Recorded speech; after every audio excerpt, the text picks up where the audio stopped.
3번 갑은 평소 알고 지내던 보이스피싱 조직책임 무가 이렇게 해서 이렇게 하고는 무에게 자신이 의 명의로 된 계좌를 아까 여기서 만든 계좌 발급한 계좌를 제공할 테니 여러 판례들 지금 이렇게 하나의 문제를 다 엮었네요.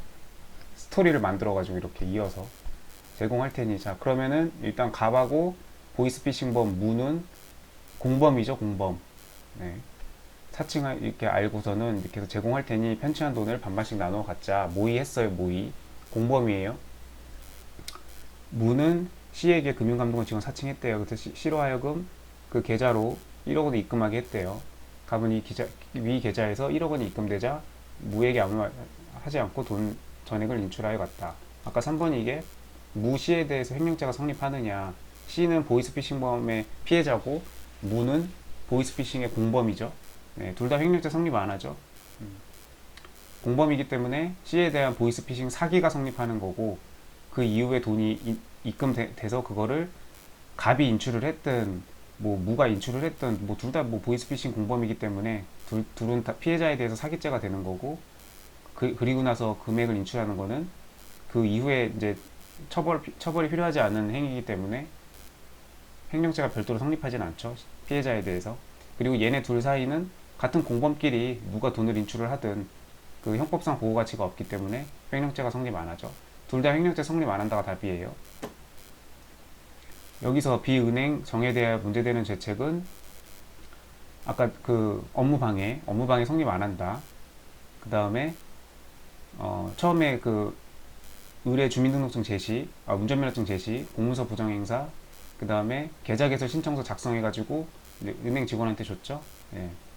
사문서 위조, 행사 이렇게 해서 써주면 되고 이건 다 정답들이 다 명확한 판례가 다 명확히 있는 것들이고 다만 이제 여러 판례들을 이렇게 이어가지고 하나의 스토리대로 이렇게 만들었네요. 갑이 여기서부터 시작해가지고 이렇게 해서 문제 1번은 이렇게 작성을 하면 될 것 같습니다. 15점, 20점, 15점으로 했네요. 문제 2번 갈게요. A 제과업체에서 근무하는 갑은 A 회사의 연구개발실 직원들이 개발한 신제품 쿠키 레시피가 적힌 파일을 담당자부터 전달을 받았는데 조만간 회사를 퇴직하고 개인 카페 차릴 거래요. 그래가지고 이 신제품 쿠키를 자기 카페에서 써먹을 생각으로 이 파일을 갑이 개인적으로 소유하던 USB에 복사한 후 집으로 가지고 갔다. 딱 보면 이거 떠오르는 판례 있죠? 네. 당연히 문제가 되겠죠. 회사 지금 기밀 자료일 거 아니에요. 이 개발실 연구개발에서 새로 개발한 쿠키인데 이 영업 비밀, 뭐 회사 기밀 이런 것들을 외부로 좀 유출한 거죠. 집으로 가지고 갔다. 이렇게 했을 때 어떻게 되는지 업무상 배임이죠. 네, 업무상 배임. 집으로 가져가는 순간 업무상 배임 성립한 거죠. 이거는. 네. 다만 이제 여기 지금 이제 갑과 을의 재책을 논하시오. 이 스토리 라인에서 이제 갑과 을의 재책을 두 명 다 논해야 되네요. 지금 이제 갑 먼저 나왔죠. 갑. 을은 아직 안 나왔고요. 예. 일단 여기 이 단락을 지금 이렇게 여기는 단락을 이렇게 지금 이렇게 띄어쓰기를 나눠줬는데 일단 이 첫 번째 단락에서는 업무상 배임 성립했죠. 이게 지금 50점이나 적어야 되는데 아마 여기에도 뭐가 죄가 있을 거고 여기에도 뭐가 죄가 있겠죠. 대략 한 15점, 15점, 15점 이 정도로 분배를 해서 써야 될 텐데 일단 네.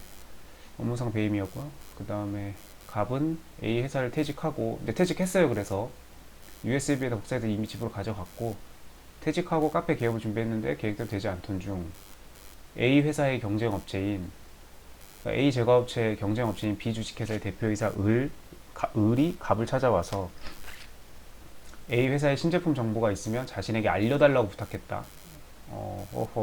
뭔가 문제가 될 것 같은데 퇴직한 후죠. 여기 A 회사를 퇴직하고 나서는 이게 죄가 성립 안 된다고 하는 판례 있죠. 네. 그래서 여기서 이 을의 죄는 성립하지 않습니다. 그리고 그래서 갑은 을에게 신제품 쿠키 레시피를 넘겨줬어요. 넘겨줬지만 이미 여기서 집으로 가져갔을 때 이미 업무상 배임죄는 이미 성립이 됐고 그 이후에 퇴직하고 나서 그 퇴사하기 전에 빼돌린 자료 가지고 뭘 남한테 팔아 먹었든지 자기가 카페를 차려서 뭘 하든지 어차피 더 이상 업무상 배임은 성립하지 않습니다. 여기서 이미 성립했기 때문에 이 집으로 가져간 시점에 이미 성립했기 때문에 판례가 다 있죠. 갑도 이 두 번째 단락에서는 이 넘겨준 행위는 갑도 성립하지 않고 을도 성립하지 않아요. 위 일을 계기로 을과 친분을 쌓은 갑은 얼마 후 카페를 차린다더니 비주식회사의 재무담당 이사로 입사했대요. 예. 그래가지고 사업 자금을 관리하게 되었답니다. 뭐 횡령 배임 나오겠죠. 어느 날 을은 이제 이분이 이제 사장님이 되었죠. 대표이사가 이분 회사에 들어갔으니까 을이 이제 갑한테 자신이 이런 개인 채무 분담하고 있는데 변제해야 되니까 회사 자금 좀 송금해라. 그래서 을의 지시에 따라서 송금했어요. 70일 동안 4회에 걸쳐 이렇게 했답니다. 이게 이제 금액이 이제 일정 금액을 넘어가면 이제 특정경제가중처벌법 거기 적용을 받는데 특별법 이런 건 다 쓰지 말라고 다 문제마다 다 달아줬죠. 형법 안에서만 그냥 얘기하고 끝내라. 송금하고 지시하였고 갑은 위 지시에 따라 이렇게 송금했답니다. 예. 업무상 배임 이건 돈이니까 업무상 횡령, 재물이니까 업무상 횡령 성립하죠.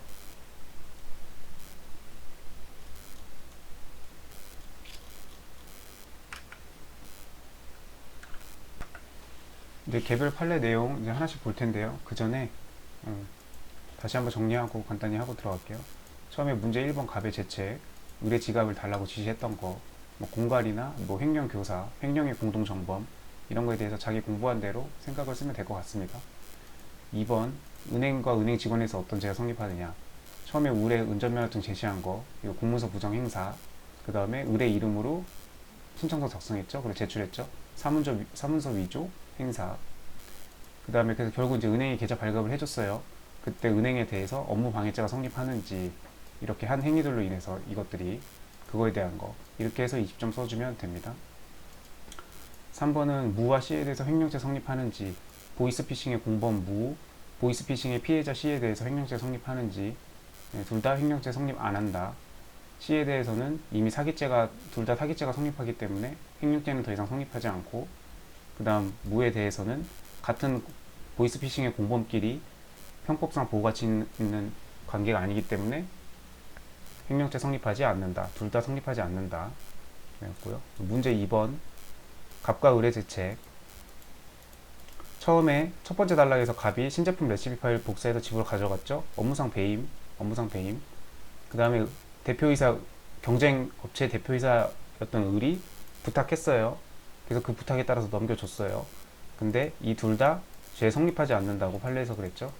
이미 업무상 배임은 이미 성립했기 때문에 퇴직하고 난 이후에 이렇게 하는 거는 이 추가적인 행위들은 죄가 성립하지 않는다. 이 을한테 뭐 업무상 배임의 뭐 교사라든지 공동정범이라든지 다 성립 안 한다는 거예요. 갑한테 업무상 배임이 더 이상 성립하지 않으니까. 그 다음에 이제 여기 회사를 옮겼죠. 그래서 갑이 대표이사 을 밑으로 회사 들어갔죠. 재무담당 관리로. 그래가지고 대표이사 지시에 의해서 개인 채무 변제하느라고 송금 지시했고 그에 따라서 송금했어요. 네, 업무상 횡령. 이거에 대해서 판례가 되게 여러 개가 많죠. 어떤 한 판례만 이렇게 가져온 게 아니라 여러 판례 내용들을 다 종합을 해가지고 됐습니다. 업무상 횡령.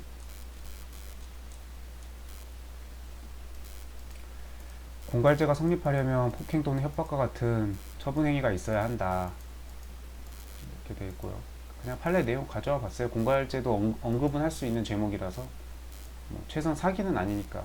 그나마 가능성이 있는 게 공갈, 횡령 이거 두 개는 딱히 떠오르는 게 없어서 공갈죄라고 보기 좀 어려워 보이죠. 횡령 교사 아니면 횡령죄의 공동 정범이 성립하는지 그거에 대해서 논해주면 좋을 것 같고, 횡령 교사를 이거 뭐 판례를 찾다 보니까 되게 옛날 판례인데 횡령 교사를 한 후에 그 횡령한 물건을 취득한 때에는 경합법이 성립한다. 일단 횡령 교사죄는 성립하는데 아마 이제 이 갖고 있던 물건이 작물이었나 봐요. 근데 이제 그거를 횡령 교사를 해가지고 그걸 갖고 왔으니까 횡령 교사죄 플러스 작물 취득죄가 성립한다. 경합범으로 이렇게 아마 이제 했던 모양인데 이 판례는 찾아봐도 뭐 자세한 내용이 안 나와 있어서, 근데 지금 사안은 이건 작물은 아니니까 그냥 지갑을 부탁을 받고 보관하고 있었던 거죠. 그러니까 작물은 아니고 그냥 참고할 겸 그냥 가져와 봤습니다. 1번은 뭐 정답을 딱 이거다 이렇게 단정 지어서 말할 수는 없고 그냥 이런 논점 정도로 해서 생각해 보면 되지 않을까